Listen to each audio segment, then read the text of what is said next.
جاتا ہے، اس طرح کا مشرکانہ عقیدہ لوگوں میں فروغ دیا جاتا ہے، وہ کیا ہے؟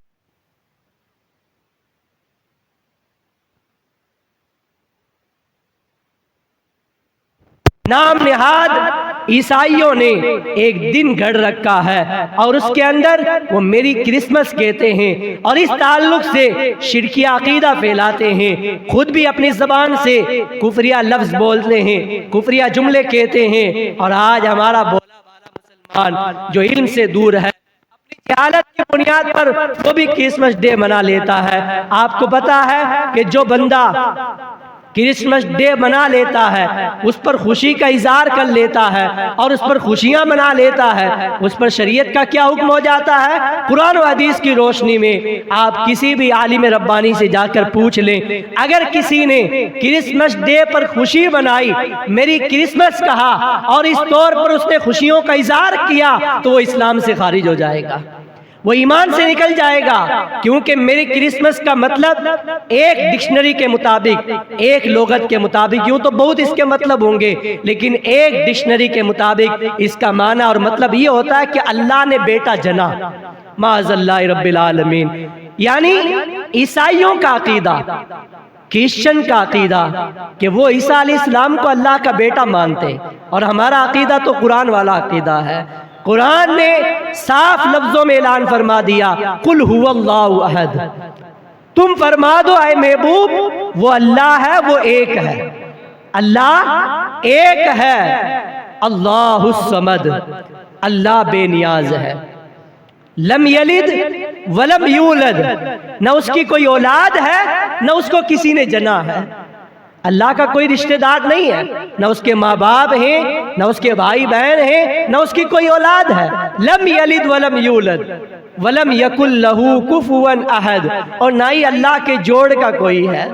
اللہ کے برابر بھی کوئی نہیں ہے۔ تو یہ قرآن کا عقیدہ ہے، یہ قرآن کی بہترین سورہ مبارکہ ہے کہ اس سورت کے بارے میں ہمارے آقا صلی اللہ علیہ وسلم نے فرمایا کہ اگر جس بندے نے ایک مرتبہ یہ سورت پڑھی تو اس کو 10 پارے پڑھنے کا ثواب ملے گا، 3 مرتبہ پڑھی تو گویا کہ اس نے سارا قرآن پڑھ لیا، سارے قرآن پڑھنے کا اس کو ثواب دیا جاتا ہے۔ اتنی فضیلت اور اتنی برکت اور ایسے مناقب، ایسے کمالات اس سورت کے اندر کیوں رکھے گئے ہیں؟ تو پتہ چلا یہ وہ سورت ہے جو اللہ کی وحدانیت کا اقرار کرتی ہے، جو اللہ کی توحید کو بیان کرتی ہے، اللہ ایک ہے۔ سب سے پہلا ہمارا عقیدہ کیا ہے؟ سب سے پہلا مسلمان ہونے کے بعد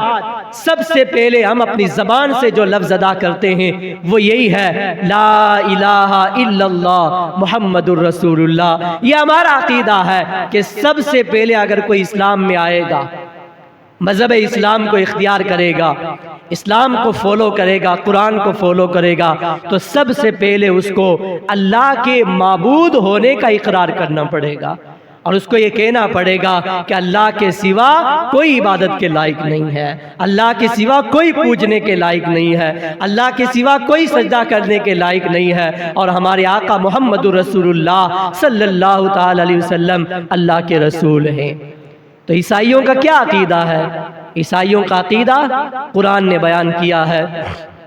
وقالت الیہود عزیر ابن اللہ وقالت النصارى مسیح ابن اللہ ذلک قولهم بافواہہم۔ یہ اللہ تعالیٰ نے 10ویں پارے کے اندر فرمایا کہ یہودی کہتے ہیں عزیر علیہ السلام اللہ کے بیٹے ہیں، وقالت المسیح، مسیح یعنی وہ عیسیٰ علیہ السلام کو مراد لیتے ہیں، وقالت النصارى مسیح ابن اللہ، اور نصارہ یعنی کرسچن جو ہیں وہ کہتے ہیں کہ عیسیٰ علیہ السلام اللہ کے بیٹے ہیں، ذالک بافواہہم یضاہئون قول، یہ اللہ تعالیٰ نے قرآن پاک میں فرمایا کہ یہ جو لوگ اپنے منہ سے بکتے ہیں، اپنے منہ سے یہ الفاظ نکالتے ہیں، یہ کیا ہیں؟ یہ کفری الفاظ ہیں، یہ قرآن نے فرمایا، یہ میں کوئی اپنی طرف سے کسی پر کفر کا فتویٰ نہیں لگاتا، قرآن نے پہلے ہی انہیں کافر کہہ دیا ہے، قرآن نے پہلے ہی فرما دیا کہ جو عزیر علیہ السلام کو اللہ کا بیٹا کہتے ہیں یعنی یہودی، وہ بھی کافر ہیں، اور جو عیسیٰ علیہ السلام کو اللہ کا بیٹا کہتے ہیں یعنی کرسچن، وہ بھی کافر ہیں، کیونکہ اللہ کا کوئی بیٹا نہیں ہے، اللہ بیٹے سے پاک، ماں باپ سے پاک، رشتہ داروں سے پاک، ارے یہ سب تو مخلوق کے ساتھ ہوا کرتا ہے۔ مخلوق ہوتی ہے تو اس کا باپ ہوتا ہے، اس کے بیٹے ہوتے ہیں، اس کے رشتہ دار ہوتے ہیں، اور جو تو خالق ہے، جو ہمارا مالک ہے، جو ہمارا خدا ہے، جو سب کو پیدا کرنے والا ہے، اس کو کون پیدا کرے گا؟ جو سب کو بنانے والا ہے، اس کو کون بنائے گا؟ تو اللہ تعالی ہمیشہ سے ہے، اس کو کسی نے پیدا نہیں کیا اور وہ ہمیشہ رہے گا۔ وہ کبھی اس کو موت نہیں آنے والی ہے، کبھی اس کو فنا نہیں ہے۔ یہ اللہ تعالیٰ نے سارے یہ عقائد جو میں بیان کر رہا ہوں، یہ قرآن پاک کے اندر موجود ہیں۔ تو آپ کو عقیدہ وہی رکھنا ہے جو قرآن نے ہمیں عقیدہ بتایا ہے، آپ کو عقیدہ وہی رکھنا ہے جو حدیث طیبہ میں ہمارے پیارے آقا صلی اللہ علیہ وسلم نے بتایا ہے۔ حضرت صدر الافاضل علامہ سید نعیم الدین مراد آبادی رحمۃ اللہ علیہ فرماتے ہیں اس آیت کریمہ کی تفسیر میں کہ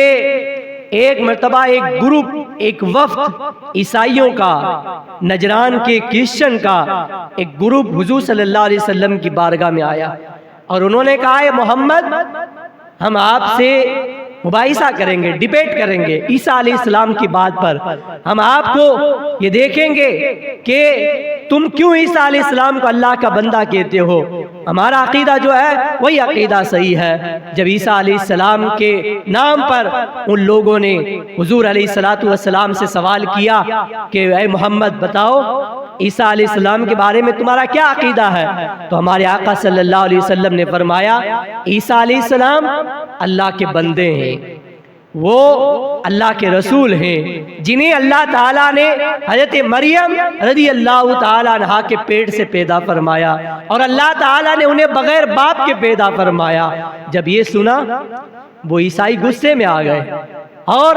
آپے سے باہر آ کر انہوں نے کہا، تم ایک کیسی بات کرتے ہو؟ بھلا کیسے ایک مخلوق،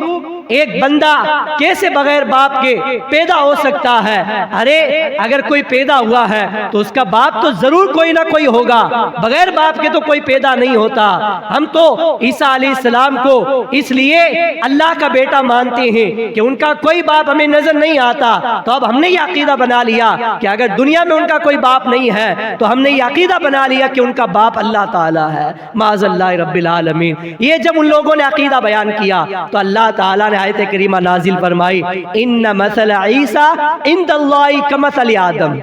عیسیٰ علیہ السلام اللہ کے نزدیک آدم علیہ السلام کی طرح ہے۔ یعنی حضور علیہ السلام نے ان لوگوں سے فرمایا، اگر یہی بات ہے کہ تم بغیر باپ کے پیدا ہونے والے کو اللہ کا بیٹا مانتے ہو تو پھر آدم علیہ السلام کو اللہ کا بندہ کیوں مانتے ہو؟ انہیں اللہ کا بیٹا کیوں نہیں مانتے؟ جبکہ آدم علیہ السلام تو بغیر ماں اور بغیر باپ کے پیدا ہوئے ہیں۔ جب عیسیٰ علیہ السلام بغیر باپ کے پیدا ہوئے تو تم نے یہ عقیدہ بنا لیا کہ ان کا باپ اللہ ہے اور وہ اللہ کے بیٹے ہیں، تو پھر آدم علیہ السلام کے بارے میں تمہارا یہ عقیدہ کیوں نہیں ہے؟ اور پھر تم آدم علیہ السلام کو اللہ کا بندہ کیوں مانتے ہو؟ جبکہ عیسیٰ علیہ السلام تو ماں سے پیدا ہوئے ہیں، حضرت مریم کے بطن سے پیدا ہوئے ہیں، جبکہ آدم علیہ السلام کی تو کوئی ماں بھی نہیں ہے، کوئی باپ بھی نہیں ہے۔ تو پتہ چلا کہ بغیر ماں باپ کے پیدا ہونا یہ اللہ کا بیٹا ہونے کا، یہ اللہ کے بیٹے ہونے کا مطلب نہیں ہے، بلکہ اللہ تعالیٰ قادر مطلق ہے، وہ جسے چاہے جس طرح پیدا فرمائے۔ یہ اس کی شان ہے کہ اس نے آدم علیہ السلام کو بغیر باپ کے پیدا فرمایا، بغیر ماں کے پیدا فرمایا، اور جب عیسیٰ علیہ السلام کو پیدا کرنا ہوا تو اللہ تعالیٰ نے حضرت جبرائیل علیہ السلام کو بھیج کر اپنی طرف سے ان کو کلمہ عطا فرمایا،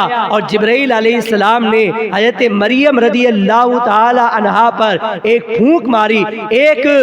پھونک ماری، اس سے حضرت مریم رضی اللہ تعالی عنہا کے پیٹ کے اندر ایک بچے نے جنم لیا، اور پھر اسی بچے کو حضرت مریم رضی اللہ تعالی عنہا جب بستی کے اندر لے کے آئیں، آبادی میں لے کے آئیں، تو لوگوں نے کہا، اے مریم تو بڑی نیک بنتی تھی، بڑی پارسا بنتی تھی، تو کہتی تھی کہ میں کنواری ہوں، مجھے کسی مرد نے نہیں چھوا، جب کسی مرد نے نہیں چھوا تو یہ بچہ کہاں سے آ گیا؟ حضرت مریم نے کوئی جواب نہیں دیا، بلکہ 2-3 مہینے کی عمر میں پالنے کے اندر، جھولے کے اندر، گود کے اندر حضرت عیسیٰ علیہ السلام نے خود جواب دیا اور ارشاد فرمایا انی عبداللہ آتانی الکتاب وجعلنی نبیا۔ اے لوگوں میری ماں سے سوال مت کرو، سوال کرنا تو مجھ سے سوال کرو، میں جواب دیتا ہوں میں کون ہوں۔ انی عبداللہ، میں اللہ کا بندہ ہوں، آتانی الکتاب، اللہ نے مجھے کتاب عطا فرمائی، وجعلنی نبیا، اور اللہ نے مجھے اپنا نبی بنایا۔ یہ آپ کا سب سے پہلا معجزہ کہ پالنے کے اندر 2-4 مہینے کی عمر میں کوئی بچہ اس طرح کی بات نہیں کر سکتا، لیکن اللہ تعالیٰ کے حکم سے حضرت عیسیٰ علیہ السلام نے ان لوگوں کو جواب دیا میری ماں کنواری ہے، آج بھی میری ماں کو کسی غیر مرد نے نہیں چھوا، میری ماں آج بھی پارسا ہے، آج بھی نیک ہے، لیکن اللہ تعالیٰ نے اپنی قدرت سے مجھے بغیر باپ کے پیدا فرمایا۔ تو پھر عیسائیوں نے کیا عقیدہ بنایا؟ عیسائیوں نے یہ عقیدہ بنا لیا کہ عیسیٰ علیہ السلام اللہ کے بیٹے ہیں۔ تو یہ کرسمس ڈے کے نام پر کس طرح قرآن و حدیث کے خلاف کام کیا جاتا ہے، شریعت کے خلاف کام کیا جاتا ہے، اسلام کے خلاف اور اسلام کے قوانین کے خلاف کام کیا جاتا ہے، جبکہ ایک مسلمان کو تو اللہ تعالیٰ نے یہ پیغام دیا ہے لَقَدْ كَانَ لَكُمْ فِي رَسُولِ اللَّهِ أُسْوَةٌ حَسَنَةٌ۔ اے لوگوں تمہارے لیے تمہارے رسول کی، تمہارے نبی کی زندگی بہترین آئیڈیل ہے، تمہارے نبی کی سیرت طیبہ، تمہارے نبی کی حیات طیبہ تمہارے لیے بہترین آئیڈیل ہے، نمونہ عمل ہے۔ تو ہمیں کسی عیسائی کو نہیں دیکھنا ہے، کسی یہودی کو نہیں دیکھنا ہے، کسی اس طرح کے دوسرے مذہب والوں کو نہیں دیکھنا ہے، بلکہ یہ دیکھنا ہے کہ ہم نے کس کا کلمہ پڑھا ہے، ہم کس کو مانتے ہیں، ہم کس کو فالو کرتے ہیں۔ تو آپ جس کو فالو کر رہے ہیں، جس کا کلمہ پڑھ رہے ہیں اور نماز کے اندر اور اپنی عبادتوں کے اندر جن کا نام لیتے ہیں، دن بھر جن پر درود پڑھتے ہیں، اس آقا کی سیرت پر عمل کیجئے، اس آقا کی سنت پر عمل کیجئے، اس آقا کی زندگی کو اپنا آئیڈیل بنائیے۔ اور یہ میں آپ کو مسئلہ بتا دیتا ہوں کہ اگر بھول سے بھی کسی نے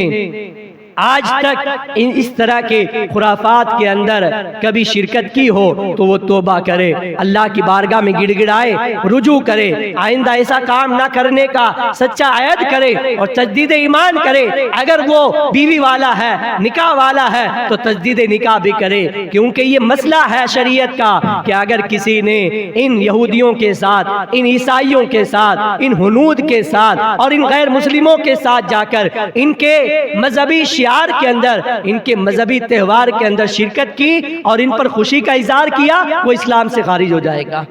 یہ اعلیٰ حضرت امام اہل سنت امام احمد رضا خان محدث بریلوی رحمۃ اللہ علیہ نے فرمایا کہ ہولی ہو، دیوالی ہو یا کرسمس ہو یا جتنے بھی ان کے تہوار ہیں، مذہبی شعار ہیں اور مذہبی تہوار ہیں، ان میں جانا، ان میں شرکت کرنا اور ان میں خوشی کا اظہار کرنا اور ان کو اچھا سمجھنا۔ اگر کسی نے ان کو اچھا سمجھا کہ جس طرح ہم عید مناتے ہیں اسی طرح یہ بھی تہوار مناتے ہیں تو اس میں بھی خوشی بنا لیں اور اس میں بھی شریک ہو جائیں۔ مجھے تو یہاں تک پتا چلا کہ ابھی جب یہ دیپاولی آئی تو اس وقت یہاں جو مسجد میں نماز پڑھنے آتے ہیں ہمارے وہ حضرات جو مسجد میں نماز پڑھتے ہیں، ان کو میں نے دیکھا یہاں پر پٹاخے کی دکان لگا کر بیچ رہے ہیں۔ ارے تمہیں اللہ نے مسلمان بنایا ہے، تمہیں اللہ تعالیٰ نے کلمہ پڑھنے والا بنایا ہے، تو اس طرح کے کاموں میں شرکت کرنا اور اس طرح کے ان کو مدد کرنا، ان کا تعاون کرنا، یہ کہاں سے جائز ہو گیا؟ اگر شراب پینا ناجائز ہے تو جو آدمی شراب بیچے گا وہ بھی حرام کام کر رہا ہے۔ یہ نہیں کہ صرف پینے والا ہی حرام کام کر رہا ہے، شراب بیچنے والا بھی اس کے ساتھ گناہ میں شریک ہے، شراب لا کر دینے والا بھی اس کے ساتھ گناہ میں شریک ہے۔ تو اللہ تعالیٰ نے تو فرمایا کہ تم گناہ کے اندر ایک دوسرے کی مدد نہ کرو، ہاں نیکی کے اندر ایک دوسرے کی مدد کرو۔ تو جس طرح گناہ کے کام کے اندر گناہ کا کام کرنا گناہ ہے، اسی طرح گناہ کے کام کے اندر ہیلپ کرنا، گناہ کے کام میں کسی کی مدد کرنا، یہ بھی بہت بڑا گناہ ہے۔ اس لیے جو لوگ اس طرح کے کے کام کرتے ہیں انہیں اللہ سے ڈرنا چاہیے، توبہ کرنی چاہیے۔ یہ چند پٹاخے بیچ کر یہ مت سمجھ لو کہ پیسہ کما لیں گے، ارے اللہ رزاق ہے، اللہ رازق ہے، اللہ دینے والا ہے۔ اگر وہ تمہیں نہ دینا چاہے تو تم چاہے دنیا کی کتنا ہی بڑا بزنس کر لو، کتنی بڑی تجارت کر لو، تمہیں کوئی مال نہیں دے سکتا، کوئی تمہیں دولت نہیں دے سکتا۔ اگر اللہ دینا چاہے تو کوئی روک نہیں سکتا، اور اگر اللہ روکنا چاہے تو کوئی دے نہیں سکتا۔ اس لیے توکل اللہ پر رکھو، بھروسہ اللہ پر رکھو۔ یہ نہیں کہ کوئی شخص گناہ کر رہا ہے تو تھوڑی سی اس کی مدد کر دی جائے، کوئی شخص کفر کر رہا ہے تو تھوڑی سی اس کی مدد کر دی جائے تو ہمیں چند پیسہ مل جائے گا۔ یہ پیسہ بظاہر تمہیں یہ لگتا ہے کہ ہمیں مل گیا، لیکن اس کے بدلے تمہاری آخرت میں خسارہ ہے، آخرت میں گھاٹا ہے، آخرت میں تمہارے لیے جہنم کا عذاب ہے۔ اس لیے جہنم کے عذاب سے ڈرو اور اس طرح کی تقریبات میں شریک ہونے سے بچو۔ اور چاہے ہولی ہو، دیوالی ہو یا کرسمس ڈے ہو یا کوئی بھی ان کا تہوار ہو، اس میں مسلمان کو شریک ہونا جائز نہیں ہے۔ پھر اس کے بعد آپ دیکھ لیں 31 آ رہی ہے، اس کے اندر کتنے خرافات کیے جاتے ہیں، کس طرح سے خوشیاں منائی جاتی ہیں۔ حالانکہ اس میں شریک ہونے والے پر فتویٰ کفر تو نہیں ہے، یہ کوئی مذہبی شعار تو نہیں ہے، لیکن حرام تو ضرور ہے، گناہ تو ضرور ہے۔ ارے وہاں جا کر کوئی نیک کام نہیں کیا جاتا، کلب میں جا کر کوئی نیک کام نہیں کرتا۔ 31 کے دن جا کر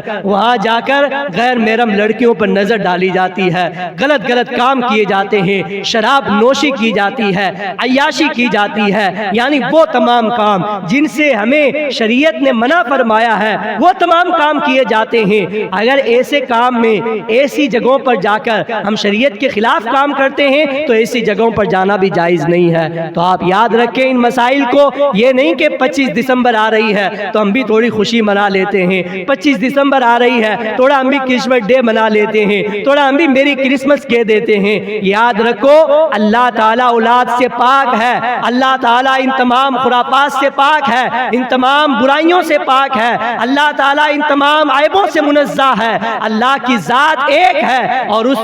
مشرکانہ تقریب میں شریک ہونے والا گویا کہ یہ عقیدہ رکھتا ہے میری کرسمس کہہ کر کہ اللہ نے بیٹا جنا، تو اس طرح سے کوئی عقیدہ رکھنے والا کبھی مسلمان نہیں ہو سکتا۔ ارے وہ لوگ کریں تو کرنے دو، ان کے لیے تو اللہ نے جہنم کا عذاب تیار کر رکھا ہے۔ تم تو مسلمان ہو،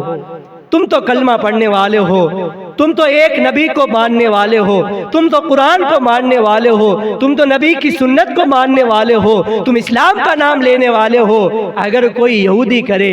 کرسچن کرے، ہندو کرے یا کوئی مشرک کرے تو اس سے ہمیں کوئی لینا دینا نہیں۔ ہم تو یہ چاہتے ہیں کہ ہر مسلمان ان خرافات سے دور رہے، ہر مسلمان ان برائیوں سے دور رہے، ہر مسلمان اس طرح کی شرکیہ باتوں سے دور رہے تاکہ اس کا اسلام محفوظ رہے، اس کا ایمان محفوظ رہے، اس کا عقیدہ محفوظ رہے۔ اور یہی وہ زمانہ ہے کہ آج سے 1400 سال پہلے ہمارے غیب بتانے والے رسول صلی اللہ تعالی علیہ وسلم نے بتایا تھا، فرمایا تھا کہ ایک زمانہ ایسا آئے گا کہ جس زمانے کے اندر اپنے ایمان کو بچانا ہاتھ میں لگتا ہوا سلگتا ہوا انگارہ لینے کے برابر ہے۔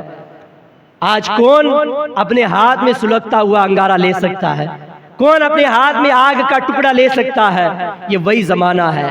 حضور نے فرمایا تھا ایمان کو بچانا اتنا مشکل ہو جائے گا، اتنا دشوار ہو جائے گا گویا کہ اپنے ہاتھ میں انگارہ رکھنا ہے۔ تو آج کس طرح ہم اپنے ہاتھ میں آگ نہیں رکھ سکتے، اسی طرح آج ہمیں اسلام اور اپنا ایمان بچانا بھی مشکل ہو گیا ہے۔ اور پھر اللہ کے رسول صلی اللہ علیہ وسلم نے فرمایا ایک مسلمان صبح مسلمان ہوگا، شام ہوتے ہوتے کافر ہو جائے گا، شام کو مسلمان ہوگا، صبح ہوتے ہوتے کافر ہو جائے گا۔ اس کا کیا مطلب ہے کہ صبح تو وہ نماز پڑھے گا، صبح تو وہ کلمہ پڑھے گا، صبح تو وہ اللہ کے رسول کی باتیں کرے گا، سنت کی باتیں کرے گا، اللہ کا نام لینے والا ہوگا، لیکن شام کو ہوتے ہوتے وہ اس طرح کے شرکیہ تقریب کے اندر شرکت کر لے گا، اس طرح کے شرکیہ الفاظ بول دے گا جو اللہ تعالیٰ کے ساتھ کسی کو شریک کر دے گا، اور اسے معلوم بھی نہیں ہوگا، اسے شعور بھی نہیں ہوگا۔ آج تک کتنے لوگوں کو معلوم ہے کہ عیسیٰ علیہ السلام کے نام پر یہ لوگ خرافات کرتے ہیں، اور ہم بھی ان کے اندر شریک ہو جاتے ہیں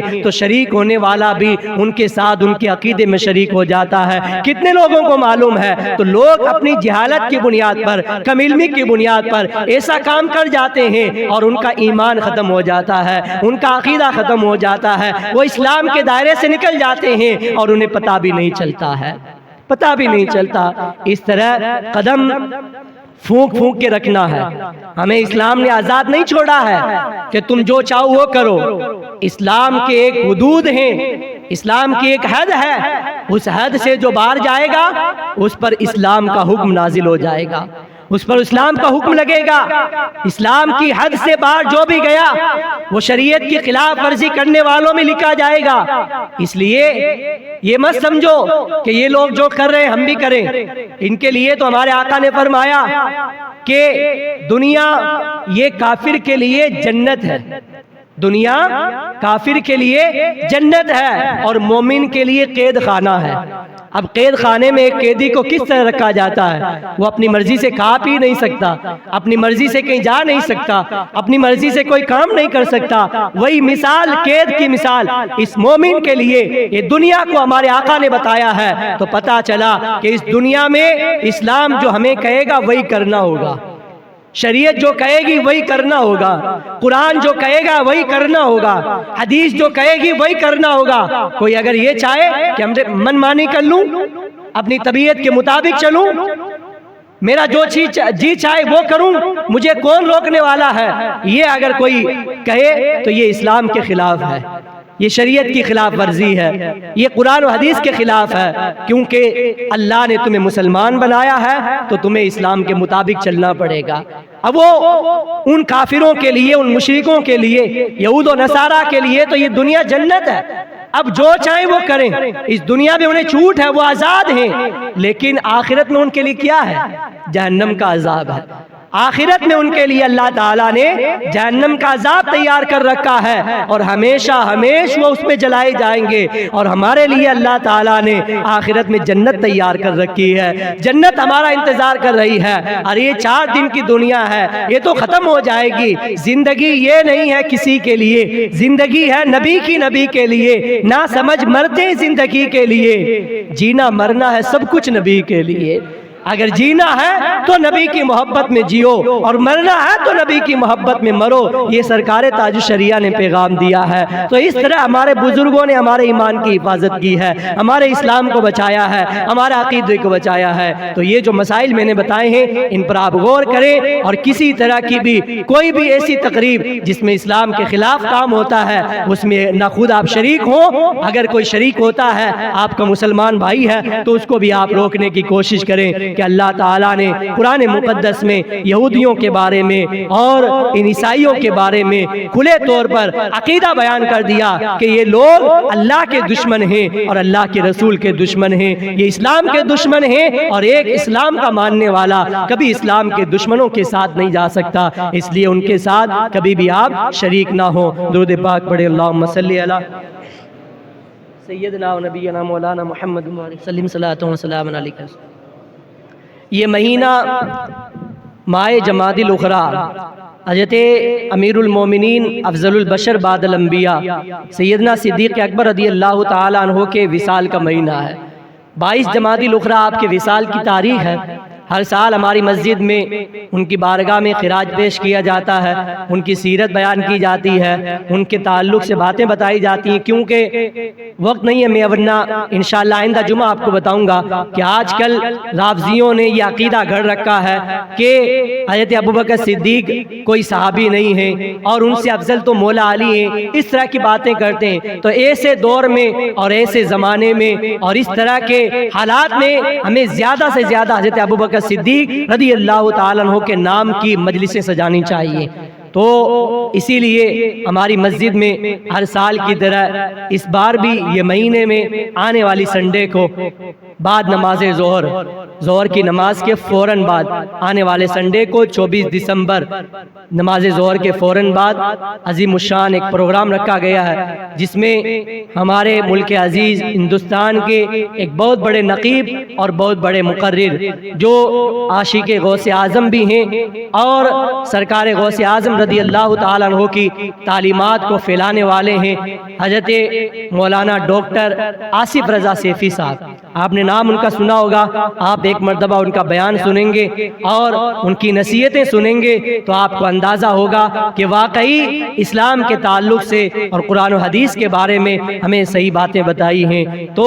آنے والے سنڈے کو آپ تاریخ یاد رکھیں، 24 دسمبر کو نماز ظہر کے بعد آپ مسجد کے اندر ضرور شرکت کریں، 1 گھنٹے کا پروگرام ہوگا، اس میں ہمارے حضرت کا بیان ہوگا، ان سے آپ ملاقات کریں، ان کی نصیحتیں سنیں، انشاءاللہ آپ کی معلومات میں اضافہ ہوگا۔ اللہ تعالی ہمیں عمل کی توفیق عطا فرمائے۔ استغفر